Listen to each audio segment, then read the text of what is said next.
Ang basketball ay isang pisikalang laro, kung kaya't hindi maiiwasan ang pikunan at sakitan na madalas pinag-uumpisahan ng away sa loob ng court.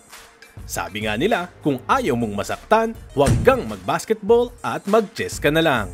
Mga sikuhan, trash talkan, tulakan at suntukan. Yan ang mga madalas na aksyong nakikita sa court at parte na talaga yan ng basketball. Kaya sa larong ito, dapat matibay ka at mahaba ang pasensya. Bawal ang iyakin! Mga ka-sports, sa video na ito, ating pag-uusapan ng basketball na may konting boxing. At ang subject natin ay ang minsang binansagang Golden Boy ng PBA at isa sa mga may maaangas na crossover moves na si Terrence Romeo. Silipin natin ang mga naging heated moments niya sa mga ibang PBA players. Ngunit bago yan, alam nyo na, huwag pa rin kalimutang mag-subscribe, comment, like, and share ng ating mga videos dito lang sa IMAX Sports. Oh, paano? Handa ka na ba? Alright, let's go! Terrence Romeo vs McCarthy. Mainit at dikit na laban noon ng TNT at Columbian nang biglang timeout sana, ngunit biglang nagkainitan si Romeo at McCarthy noong ibinigay ni Romeo ang bola kay McCarthy na para bang may konting puwersa at nagpapahiwatig ng ibang ibig sabihin. Nagkaharap ang dalawa ng sobrang close talaga, para bang magkakahalikan na habang nagtatrash talk nang biglang bumuwelo ng headbutt itong si Romeo. Abay, head-to-head pala kung lumaban tong si Terrence Romeo. Akala ko naman type na nila yung isa't isa. Terrence Romeo vs Abueva. Hindi rin malilimutan ang sagupaan niya kay The Beast Calvin Abueva noong naglalaro pa ito sa Global Port.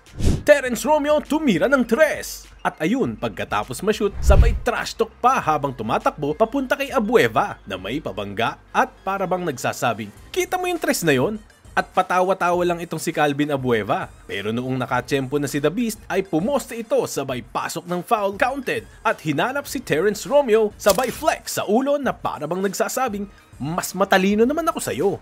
Parehong palaban ng dalawa at walang nagpapatalo. Terrence Romeo vs Coach Pido. Quarterfinals noon sa PBA at kalaban ng Global Port ang Magnolia na twice to beat at very crucial ang game na iyon. Kaya hindi na naiwasan na magkaroon ng aberya itong si Idol Romeo na long hair sa head coach niya na walang hair naman. Parang ang mga asong nagtatahulan kung magsagutan ng dalawa. Tila parang LQ ng magjowang mataas ang pride. Munti ka nang magkaabutan ng kamay ang dalawa. Mabuti at naawat agad sila ng mga teammates at staff. Mabuti at nagkabati rin ang dalawa at sabi pa nga ni Romeo sa kanyang statement ay misunderstanding lang dahil sa parehong kagustuhang manalo, pero off the court wala naman daw silang problema. Kalmado din pala minsan si Idol Romeo. Sana all nagbabati. Terrence Romeo vs Tenorio. Dito naman yung time na biglang natumba si Tenorio at tila may hinahawakan sa tagiliran kung saan siya nasaktan. Mukhang kiniliti yata ito ni Romeo sa tagiliran. Nang makatayo si Tenorio ay todo gigil at duro nito kay Terrence. Si Terrence Romeo naman ay tinuturo ang nguso parang gusto yata ng kiss. Hehehe. Nang makita ang instant replay ay malinaw na tinamaan ni Terrence si Tenorio sa tagiliran. Akala ko din kiliti lang mga ka-sports. Nagresulta ang heated moment na to sa pagkasuspindi ni Terrence sa laro. Ayan tuloy, kiliti pa more! Terrence Romeo vs Lassiter. Nag-drive papasok sa ilalim sana si Romeo ng time na ito, ngunit biglang harang sa kanya ni Lassiter. Simpleng foul lang ito kung tutuusin, ngunit dahil mainit si Idol Romeo ay tinutukan niya ito at binangga na parang nakikipag-away ang isang bata sa kalye. Si Lassiter ay walang palag at pasimpleng taas kamay lamang na parang matalinong bata sa school na laging sumasagot sa teacher. Nagka-technical foul si Lassiter at tuwang-tuwa naman itong si Romeo na pumapalakpak pa sa kanyang harap. Halatang nang iinsulto pa tong si Idol. At sa huli, ayan tuloy, ejected siya. Iba ka talaga mang trip, Idol Romeo. Terrence Romeo vs Jazul.